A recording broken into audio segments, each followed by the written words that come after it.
Hello and welcome to this episode of Pause with Nandini on NRI Affairs. Nandita Das is a director, actor, producer, and activist. She started NDI, which is a creative platform she has set up to produce films and for her other creative endeavors. Its first venture was Manto, which I watched when I was in Singapore, and I actually wrote about it.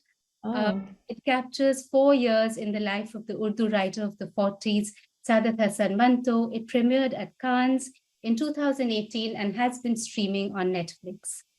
In 2019, it produced a short music video called India's Got Color about the skin color bias in India. And I think, we could devote an entire episode just talking about that. But, mhm. uh, but we'll move on. She also did Listen to Her, that deals with domestic violence. Its most recent production, which has been blowing up everywhere, including Australia, is Zwigato. It's presented by Applause Entertainment and NDI. In 2022, it had its world premiere at the Toronto International Film Festival, its Asian premiere at the Busan International Film Festival, and its Indian premiere at the International Film Festival of Kerala. It's released on the 17th of March, so still early days. And please join me in welcoming Nandita Das. Thank you. Thank you, Nandini. Since we have so much to cover and limited time, since this is such a busy time for you, I imagine, we'll kind Yeah. of jump right into it. I wanted to start talking about the film about Zwigato, and it was interesting to read that you've said it's a homage to Chaplin's Modern Times, and the tension between man and machine. And while I haven't seen the film, I haven't had a chance to see it. Whatever I read of it, one of the most striking and poignant things was, to be ruled, to be a slave of the algorithm, which I Mm, suppose is the machine of our times. And this idea of this dehumanized power where you cannot have a conversation, there is no empathy, and it's making judgments and making decisions on your behalf, and that's on one end. And on the other end, you are dehumanized in society where someone who's a delivery man cannot enter a lift that where a lady and a dog are entering. So the contrast of that and the similarities of that, and I know it's sort of been presented as a slice of life film, but do you also see it somewhat as a cautionary tale? yeah, I guess so. Because, what does film do? Film kind of it can create empathy, definitely can't create any revolutions or any big visible change often. I mean, film like Fire, I think, had a visible change, I feel. Like I could actually track the journey from what it did. But most films, they impact us very subliminally. And that's the power of it, because we don't even know that our responses to things are changing, or how it's impacting the way we are as people, because a lot of it that you and I are also because of the people we have met, the books we've read, the films we have watched. All of that kind of cumulatively impacts and creates the person we want to be or we are. So in that sense, I feel the idea, for me at least, a film is more like a mirror. It's not trying to give solutions, it's trying to depict life as is, which is becoming, a lot of the people are just becoming invisible. They're just vanishing from our collective consciousness, they are vanishing from our popular narratives. You barely see films where the working class is the protagonist. If at all there's something very sensational and dramatic that has happened, some incident, and that is when they are sort of remembered. But just to know what is their life, and to be able to have that peak. But it's also a reflection on the world we live in, which we just normalize so many disparities. It's not just about gig economy.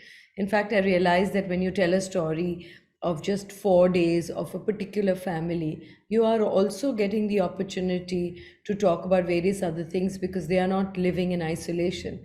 They are in a context, and that context is important. So, whether it is gender disparity, whether it is religious disparity, or caste or class, these disparities that have been normalized, they very much sort of form the fabric of the film. And in that sense, I guess it is cautionary because we are trying to say, hey, listen, this is where we are heading to. I mean, now everyone's talking about AI, and what it can do and what it can destroy. And similarly, this whole thing of algorithm, you and I don't know what we are searching. Is that something that we, or what we are getting when we are searching something? Is that really the whole truth? Is someone pushing it? You can actually buy more visibility online. I mean, all of these are for real. So, in that sense, it is also, I guess, a cautionary tale. I feel every audience takes something different, from a film. It's the same film, and yet you see so many varied responses. And I often say that it tells me more about the person than the film, because the film is what it is, but how people respond to it, I think, is different because of who they are. So, yeah, to answer your question, I think in some ways it is cautioning us about how our lives are also deeply intertwined. That's not a caution, actually. That's the reality check, and the caution really is that this is where we are heading, and if we don't look and if we don't become sensitive, we are in for trouble. That was quite on point, I think, to what I was trying to get at in terms of a cautionary tale. But also looking at this film through a sort of a wider lens of neo-capitalism and the fact that in this economy where the free market is king and Yeah, everything is tied to profit, there is obviously such a thin, sort of a wafer-thin supports system for the actual workers and all of that.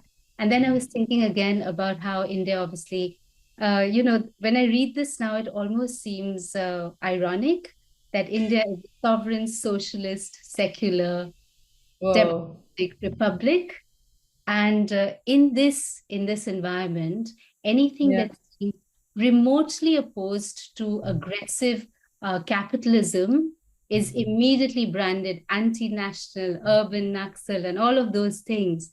And I wanted to understand what you think about this and whether all of us are in some ways getting sucked, voluntarily or not, into this big capitalistic machine, whether it's you making a film and the platforms that you need to be on, the people you need to engage with, the kind of audiences you need to speak with. Where do you see that playing out in terms of what you do? Yes, I think it is a big capitalist machinery, and we don't even understand the nexus fully because a lot of it is, I think, quite insidious, if one can say that. And we are all complicit in it in some ways, because there are growing aspirations. There's a growing greed. There is what seemed like a luxury 5 years ago has become a necessity today, for all of us. And I mean, even look at the gig economy. It's really for us consumers. We can happily sit on a high horse and blame the companies, but who do they want to satisfy? We want something in 15 minutes, in 20 minutes. What can be so urgent? That, and if we didn't have that kind of a demand, maybe there wouldn't be a supply of that. So we are definitely complicit. And in fact, even in the film, the idea is not to just sort of do blame game, but to see a mirror to our own desires, prejudices, all of that, to be able to see what we as an audience, as a person, can do.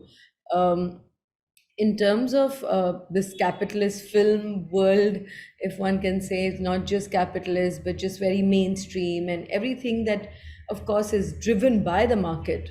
And therefore, I always, in fact, say that in India, economics interferes with art so much more. I mean, independent cinema suffers everywhere in the world, but in some places more than the others. We make, more than 1,000 films a year, and yet if we can't support some independent minded filmmakers or storytellers who want to tell their films, because somehow you struggle and make it, but it doesn't stop there. How do you market? How do you distribute? They have completely different plans.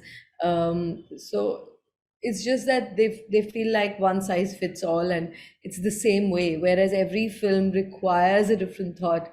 It requires a different way of sharing that story. You can't just do it like you do for every film, every mainstream film.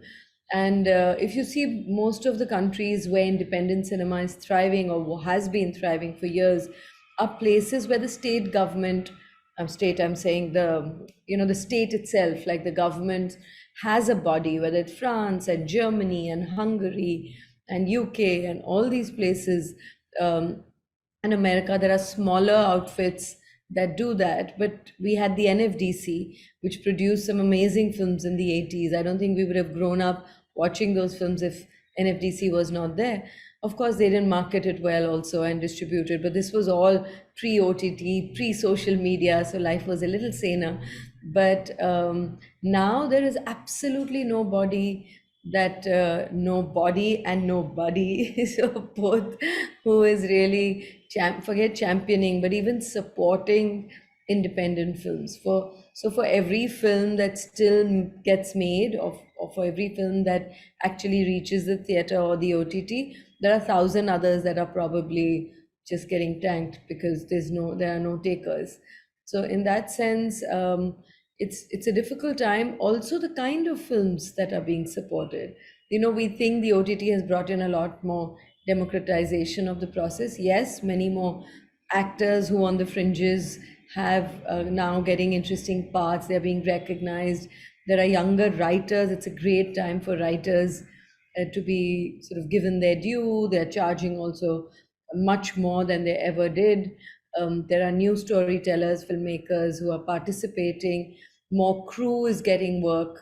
So there's a wider variety of people. But despite all of that, the kind of stories I think is still getting homogenized, even in that independent space. Like there are so many films that I can't imagine being made today. Sort of, can we make an Akrosh or an Ankur, or one of those films? I mean, you can't even think that somebody would want to do a film like that.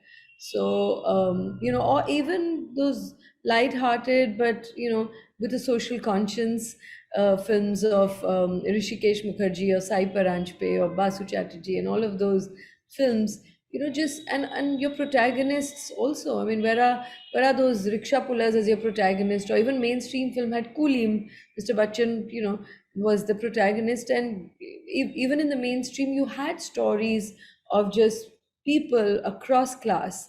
So that, I mean, everything is becoming marginalized in that sense. And I think it's got a lot to do with just capital driven mindset. Everything is about, even young filmmakers, they come to you, like I get a lot of these offers still about acting, and they're always telling me how they can make it work.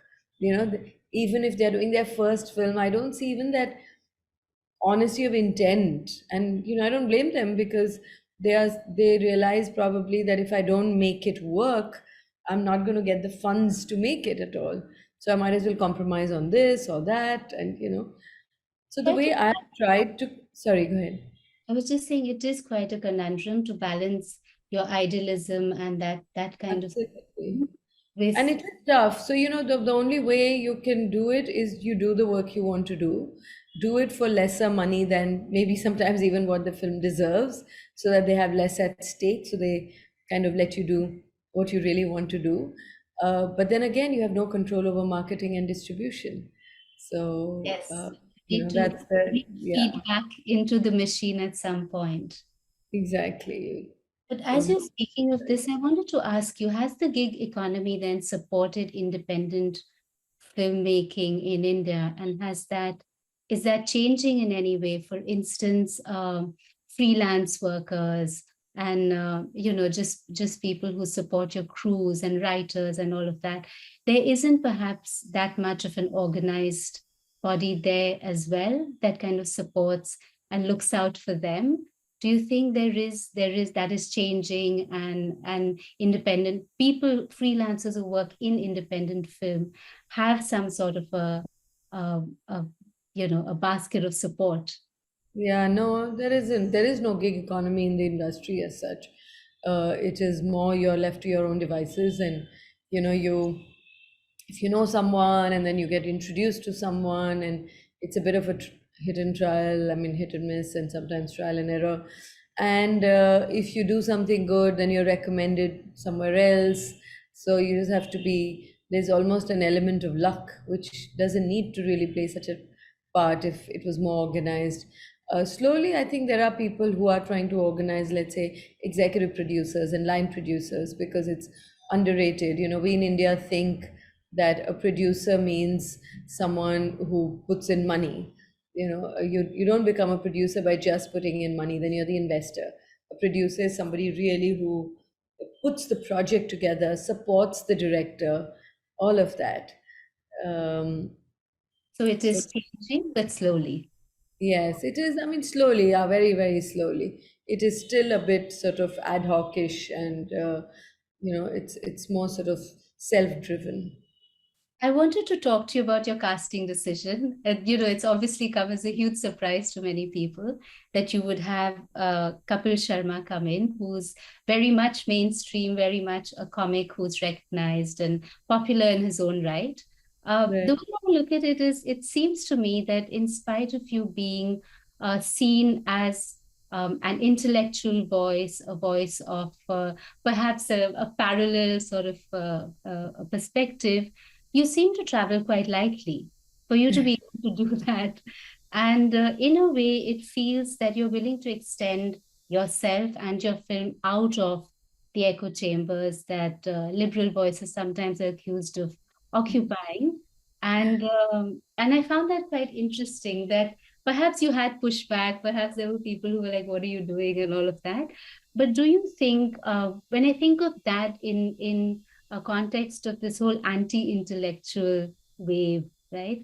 And then I think about the insular worlds that sometimes liberals have created, where where there's such a demarcation between spaces that are supposed to be cultural and then the rest, or even between English speaking and vernacular and all of that. And do you feel like in the kind of cinema that you're bringing now, you're able to sort of bridge worlds, mix them up, and see what happens?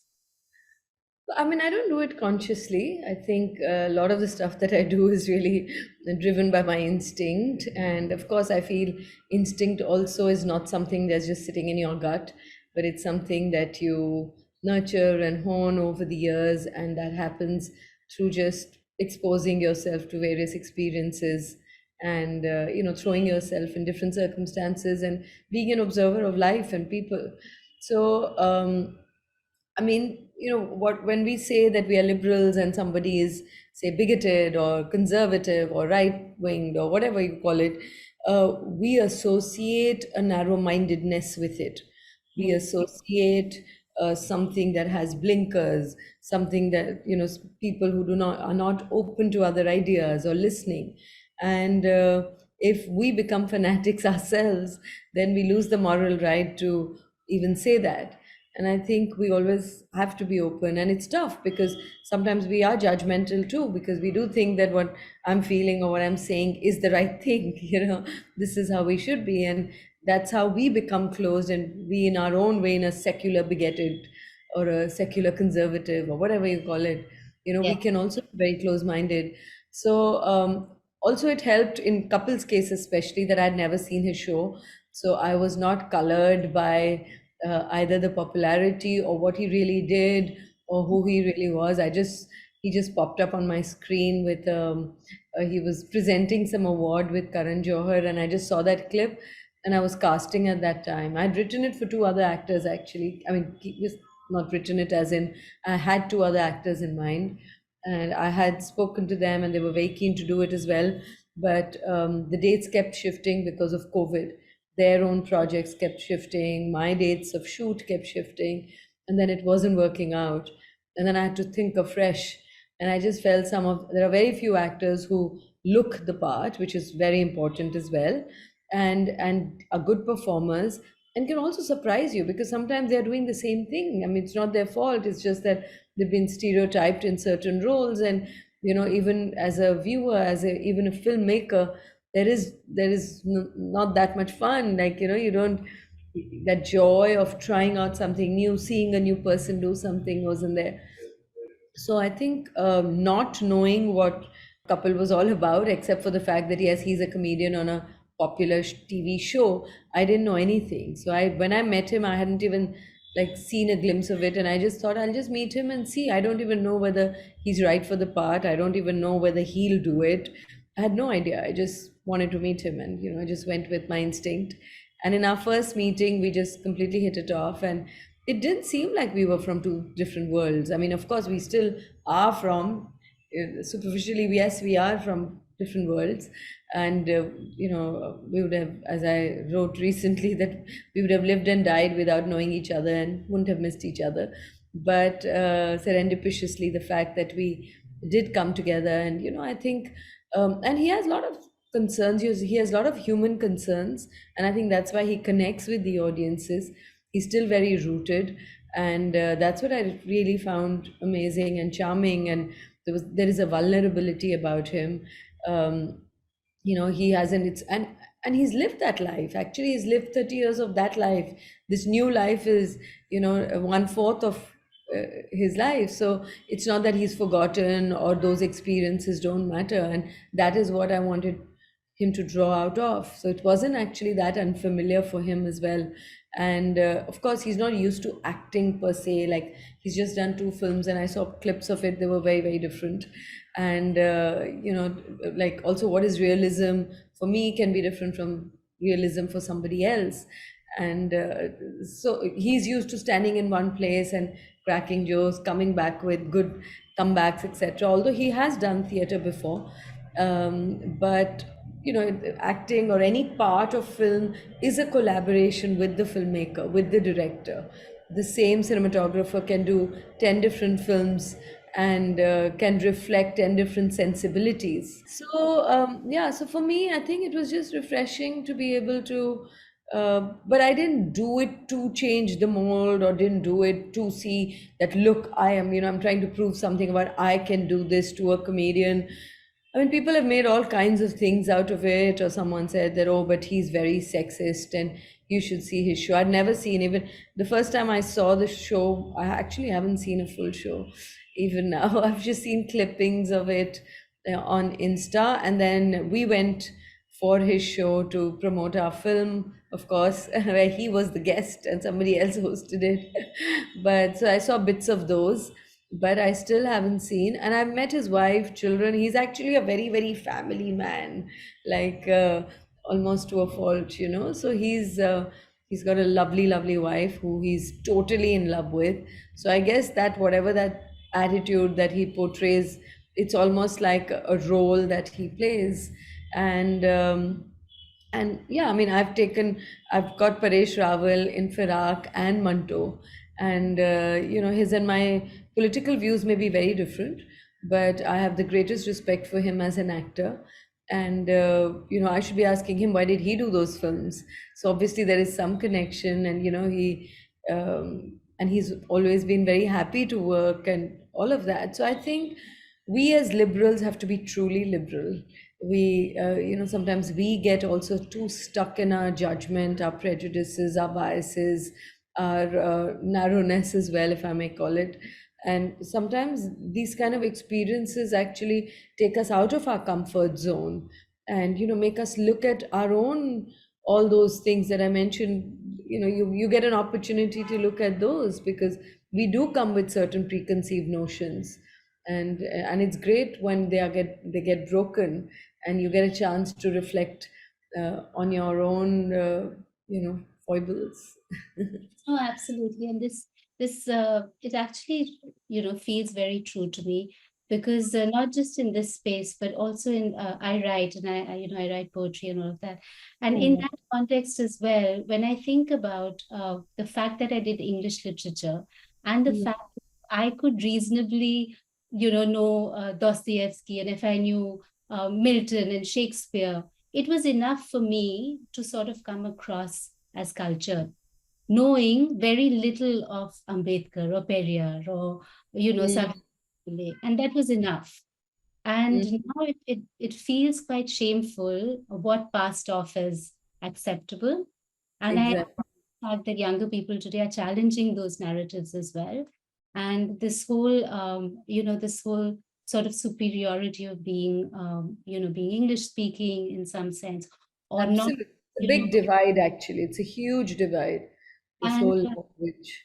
and like you said, I think the first step is awareness and to have that sort of openness within to know that yes, I may not only have the right way. There are many ways, and like you said, social awareness or cultural awareness can come in different forms, and his ideas may seem different to yours or mine, but the bedrock all of in all of that, the commonality is what sort of, as liberals, we need to look for and sort Absolutely. on. So that was interesting. I did want to ask you, when you did this film and all of that, did any of those delivery platform companies come to you and Yes, they did. One of them, in fact, reached out to me months before that and said, "Can we please see the film? We might have to do some damage control." I'm saying it verbatim. And I said, "No, there is no damage control. I don't make things so black and white. And the whole idea is to bring in various nuances and to see people, everyone, with a certain amount of empathy in that sense. But of course, my empathy lies more with the writers, and there's no question. And I'm not hiding that fact at all. But yeah, but I said, "Well, you'll have to see it when it releases."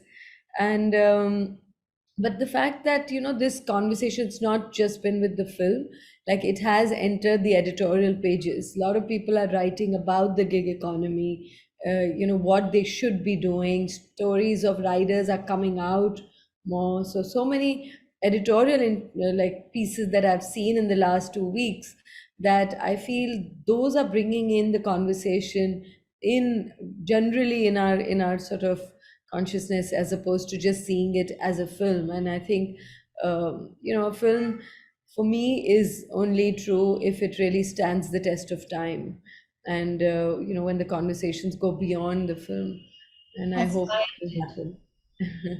As Fire did. Fire was sort of like a coming of age film for many of us because we Yes. had never seen anything like that. Yeah, Um, it and it's wasn't made anything like that. Yeah. And it really broke the mold in many ways. And I saw that you had said somewhere that you can actually trace that many of the things that happened post fire, you can Yes. act back to the conversations that started Because with. it just brought it to the public domain, that whole conversation. It was something that was just shoved under the carpet, and suddenly people were talking. There was a vocabulary, and 26 years ago there was not even LGBTQIA or anything. It was just homosexuality and heterosexuality. So I've literally seen how the conversation has changed, and from someone who was doing a film without even knowing whether there would be a second film, I just did it because I thought it was an interesting story. And even though I came from a liberal family, we never had those conversations at home. So This that's is something that sort of interested me. And but I can trace my own journey with fire, because I think it got me interested in discrimination and prejudice and the other and all of that. And I think those concerns have stayed on in the roles I've done, and of course in the films that I've made. Yes, I think that is right. And you have done so many films that sort of address pressing issues or things that get brushed under the carpet, don't get talked about.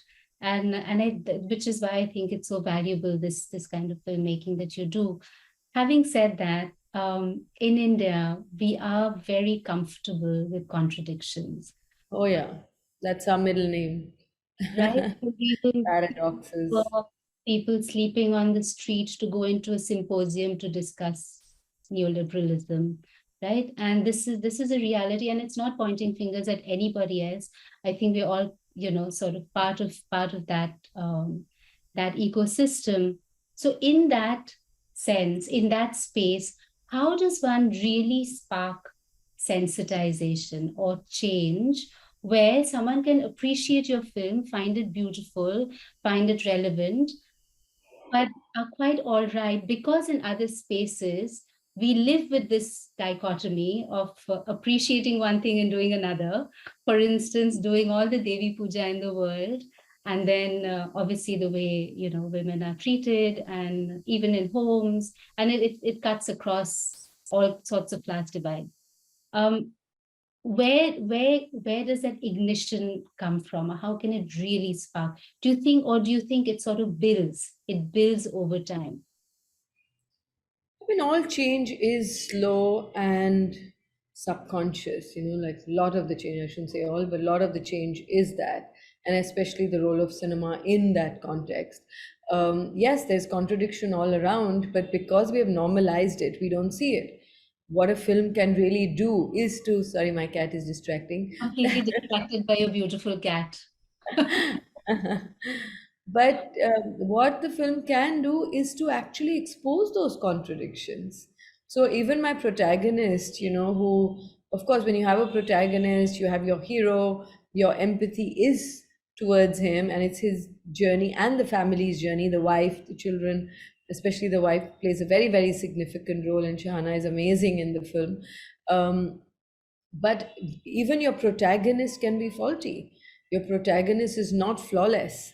So he's your protagonist, but he's grown up in patriarchy. So therefore he will do certain things that are where the empathy shifts from him to the woman, because she is at the receiving end of that notion of, whatever, like he doesn't want her to work. At a certain point in the beginning he is very supportive, and then an incident happens and he feels, no, if you're going to be out of the house, you're not going to be able to take care of the children, the mother, the usual questions that, and the woman is constantly trying to say, oh, but I could do this and this, and she's wanting to do it to really support the family, not because she's just, she has the dream, which is a good enough reason to do, but it's not even that. Or the woman who's a very sensitive and a lovely character in the film, she's really sort of the core, like she's anchors the whole story and all of that. So, like she, for instance, gives the kachrewala's child some water. The child has come to take the trash, and the child says, "Can I have some water?" And she gives him water in a broken cup that's kept separately, because caste and class and all of that is just as omnipresent, and that disparity also exists. So she's not a bad person, but this is something that she's grown in, and a lot of people notice these little nuances, and sort of then get a chance to reflect on their contradictions. That is how we create, that is how change happens, right? When you see something and then you find that parallel and then you reflect on it, some will reflect more and actually it'll become an action, some will not. But that's not for us to control. We can only bring it out, we can just show that mirror, and then each one will take from it what they do. I think that in some ways has been sort of aided by one of the positives I see, at least in social media, is that a conversation can be amplified quite quickly.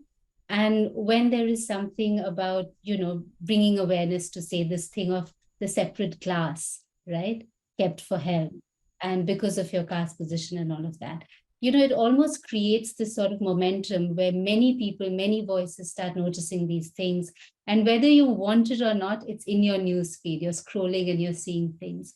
And that's no, Absolutely. consciousness can change. One last thing that I did want to speak about is the beautiful city of Bhubaneswar, where you did shoot. Yeah, please do speak about it because it's important.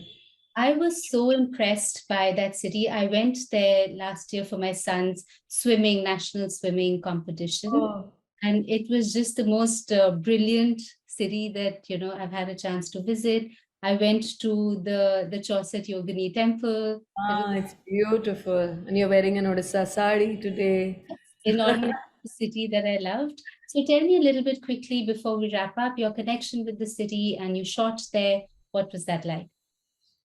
So my father comes from Odisha, and I'm half Odia, half Gujarati. My mother is from Gujarat, but lived in Bombay all her life. And I've all my life said that I'm not a Bengali because everyone assumes I'm a Bengali. And over the years, I've realized that people know so little about Odisha. Like there are people who have said that it's in Bengal. Is it in the south? What do you speak? Do you speak Odissi? And I said, no, I used to dance it. I speak Odia. So what do they eat? Do they eat the same food as Bengalis do? They know nothing about it. So even in my 150 crew, Indian films unfortunately always are too large.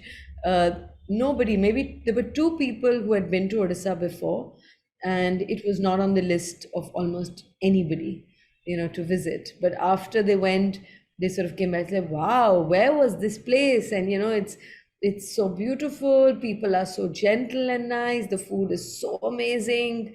We've never had food like this, and all of that. So it's only with exposure, I think. Odias are not good at marketing themselves, but now I think they are doing a bit. So it was a bit of this that why should our films be situated in the same three places or four or whatever? Like, why can't we have the diversity of the country also be reflected in our films? And because I came from there, I felt like my responsibility was to at least do it in Odisha, and this film could have been situated anywhere. So if I had to pick any two-tier city, why wouldn't I pick Odisha? And the government also was very, very supportive, and the people, because barely any Hindi films have been shot there, and they haven't yet been lured into this whole thing of films and all of that. They're very genuine and they're very helpful, and ask them to go back a bit, or like not disturb or not talk close to the set on phone. They will actually not only listen, but they actually support it. We were giving so many new things to people and getting their old things, because instead of aging new things, which a lot of people do, so you buy a new thing and then you make it old, which doesn't make sense to me ever. So why wouldn't you give the old, I mean, the new ones to the people so they get new, and you anyway want something nice and worn and used, which no amount of aging really can do it as perfectly, I feel.